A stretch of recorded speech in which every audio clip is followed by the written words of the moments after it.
Amis internautes, amis téléspectateurs, bonjour à toutes et à tous, bienvenue pour votre nouveau rendez-vous, encore un et de taille. Aujourd'hui, j'ai l'honneur de recevoir Monsieur Jean Réveillon.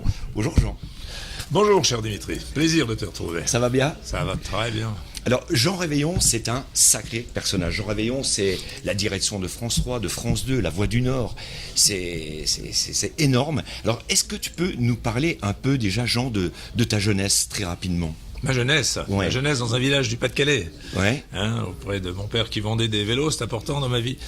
Et puis de copains d'un lycée avec qui je rêvais d'aventure, je rêvais de chansons, ouais. Je rêvais de cyclisme, ouais. Et puis je rêvais de journalisme assez vite. Et puis ça a bien tourné, quoi. Et le journalisme est devenu mon quotidien pendant 47 ouais. ans, tout simplement. Qui se résume en 23 ans à La Voix du Nord, le grand journal du Nord-Pas-de-Calais, des Hauts-de-France maintenant, peut-on dire. Le plus vendu en plus en France. Hein. Le plus vendu en France, oui. Et 23 ans à la télévision, d'une manière générale, surtout à France Télévisions, ouais. Mais avec une petite parenthèse de 6 ans à l'Eurovision, l'Union Européenne de Radio-Télévision à Genève. C'est voilà. dire. Et tout ça s'est arrêté de mon propre chef, ouais. Il y a 3 ans maintenant, puisque après le journalisme et après le cyclisme, je voulais quand même tâter de cette chanson que je n'avais pas pu aborder ouais. dans mes jeunes années. Alors c'est incroyable. Alors maintenant, est-ce que tu n'as pas un regret, Jean, parce que je sais que tu es un adepte du vélo, tu adores le vélo, est-ce que tu n'aurais pas voulu devenir professionnel, un peu comme Claude Vasseur, comme Poulidor, comme Eddy Merckx, tous ces gens-là, non? J'étais le compagnon de route d'Alain Vasseur, et pour tout dire, probablement l'un de ses adversaires principaux à l'époque, Alain Vasseur, le père de Cédric, qu'on connaît bien maintenant, puisqu'il est consultant sur France Télévisions. Mais je n'avais pas le niveau pour devenir un grand professionnel, donc je regrette pas du tout. Un regret quand même? J'aurais bien aimé faire les grandes classiques, type Paris-Roubaix, etc. Mais à 18 ans, le journalisme m'a appelé. J'ai dû arrêter ma carrière de cycliste. Ouais. Non, j'ai gagné pas mal de courses chez les jeunes et chez les amateurs. Ouais. Ça va, j'ai accompli ce rêve. Et surtout, je continue à rouler parce que le vélo, c'est formidable. Vous avez vu Robert Marchand récemment, 105 ans, battre son record. Incroyable. Inscrire un nouveau record de l'heure. Enfin, il a installé ce record. Mais c'est extraordinaire. Le cyclisme est un sport. Faites du vélo, n'hésitez surtout pas seulement dans la ville pour éviter la pollution des voitures, mais faites du vélo pour l'hygiène du sport, c'est formidable. Et c'est vraiment ce qui me sert de viatique, on va dire, pour rester en énergie et continuer à m'occuper de cet univers de la chanson. D'accord. Alors maintenant, tu t'es justement lancé dans la chanson, tu as arrêté, tu as mis entre parenthèses ta carrière de journaliste, et tu t'es lancé dans la chanson avec Michel Pruvot. Est-ce que tu peux nous en parler, Jean? Oui, j'ai rendu mon portefeuille on m'avait confié la responsabilité de France 2, mais j'avais prévenu notre pauvre Rémi Filin qui malheureusement nous a quittés il y a quelques semaines dans des conditions vraiment, vraiment tristes et dramatiques. Et j'avais prévenu Rémi que je quitterais le jour de mes 65 ans pour aller chanter et m'occuper de cet univers. Et je l'ai fait. Et pour commencer avec Michel Pruvot, effectivement, qui est un vieux copain du cyclisme, d'ailleurs, un accordéoniste connu dans les Hauts-de-France, là-bas, dans le Nord et même la Picardie, et même dans toute la France. Et on a fait un album. Ô toi l'amour de ma vie, je t'aime depuis le premier jour, depuis ce jour béni, début d'un voyage au long cours. Ô toi l'amour de ma vie, je t'ai vraiment suivi partout, même si parfois c'était folie, je ne regrette rien du tout.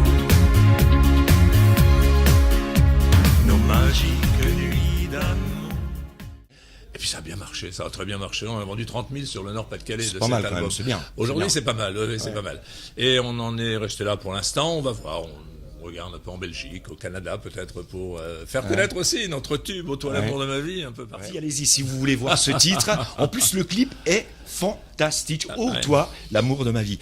Alors Jean, je crois que maintenant tu t'es mis aussi à l'écriture. Oui, parce que ça a basculé. Il se trouve que, apprenant que je m'intéressais à la chanson, la chansonnette, et un auteur réputé, Thierry Sforza, m'a contacté parce qu'il avait les droits, enfin on l'avait sollicité pour écrire le Astérix, le musical. Astérix n'est jamais monté sur scène, n'a jamais chanté, alors ça tardera plus, il va bientôt chanter sur scène ici à Paris. Et on s'est rencontrés avec Thierry, j'ai beaucoup apprécié.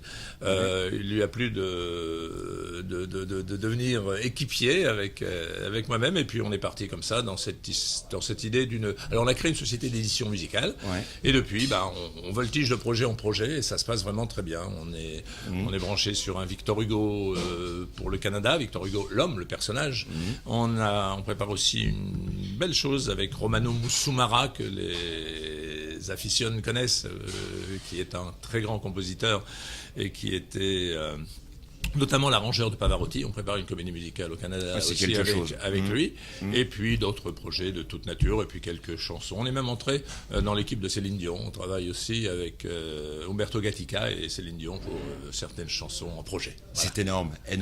Ça se passe bien. Mais Thierry a beaucoup de talent. Vous savez, Sforza, c'est un type formidable qui a un talent qui était un peu méconnu. On ne connaît pas bien les auteurs. C'est le fils spirituel de Pierre Delanoë. Déjà ça signe. Oui, donc voilà. Oui, et Thierry explose aujourd'hui de talent, voilà, je vais dire.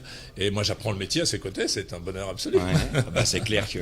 Alors, qu'est-ce qui fait courir Jean Réveillon aujourd'hui? Le bonheur de vivre, et puis l'action, l'énergie. Vous savez, quand vous avez mené des chaînes de télévision comme France 3 ou France 2, après tout vous paraît facile. Alors maintenant il n'y a plus d'âge, je crois. Enfin c'est clair. Encore une fois référence à Robert Marchand le cycliste, mais il n'y a plus d'âge pour se donner du plaisir, se donner du bonheur. Moi je suis un amoureux de la vie et de l'action, et tant que je suis en énergie, je continuerai effectivement à courir, on peut dire ça me gêne pas, au contraire, puisque c'est vrai aussi sur le vélo. Non, j'ai eu beaucoup de chance. Vous savez comment on m'appelle Thierry Sforza? Il m'appelle PDL. Ça veut dire pour lui patte de lapin, c'est-à-dire la chance toujours au rendez-vous. Et ça semble se confirmer effectivement sur ces projets que nous avons. Et moi je l'appelle PDT. Alors comme je viens du Nord, il était un peu inquiet. Il s'est dit quoi, pomme de terre frite? Et ce qu'il m'a raconté, non, c'est pourri de talent. Toujours eu beaucoup de chance. C'est l'anecdote. Toujours beaucoup de chance. Ça continue. Alors vive la vie, quoi. Vive la vie. Alors maintenant, Jean, c'est vrai que ça passe vite. 10 minutes, ça passe très très vite. Je vais te demander de fermer les yeux. Tu vas fermer les yeux. Et en fait, c'est toute ta vie qui va défiler devant toi. Et tu vas me dire l'image symbolique qui te revient. Quand je te dirai stop, c'est l'instant silence de votre télé, Dimitri Média TV. Allez. L'instant symbolique. L'instant symbolique, l'image de ta vie, l'image qui t'a peut-être le plus marqué. Oh, c'est professionnel. C'est le moment où un journaliste de La Voix du Nord me dit...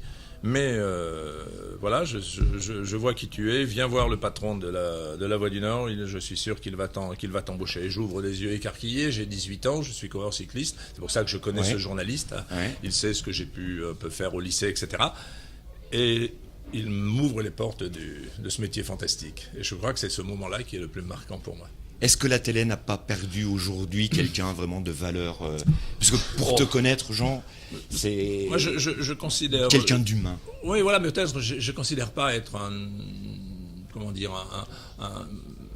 une vedette, certainement pas de la télévision, même du management de la télévision. Je crois que j'ai toujours basé mon travail sur les relations humaines, effectivement, sur le fait de prendre autour de moi les meilleurs dont je pouvais disposer. Il fallait parfois faire des choix, parce que pour positionner, je suis toujours arrivé seul dans mes postes.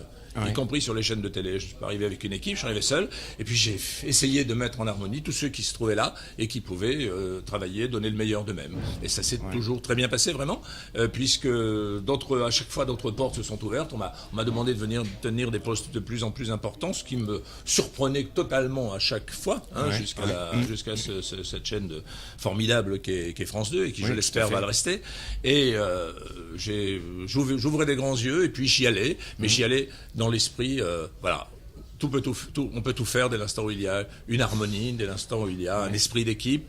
Et c'était ça mon boulot, c'était de créer cet esprit d'équipe. D'accord.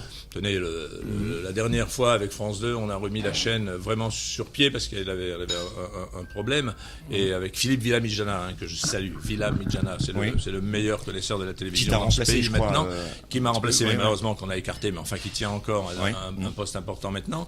Mais s'il était resté à la tête de France 2, je pense que la chaîne se porterait mieux qu'elle ne se porte actuellement, soyons clairs. Eh bien, ce Philippe Villamijana, je l'ai aidé à mettre en valeur son talent, ses grandes capacités, par ma présence qui faisait qu'autour de lui, les choses étaient plus simples, si vous voulez. Un temps vis-à-vis de la très haute direction, donc de la présidence, que vis-à-vis des collaborateurs. Mon job a toujours été celui-là, de faire, de mettre les meilleurs dans des conditions de réussite et de satisfaction professionnelle et personnelle.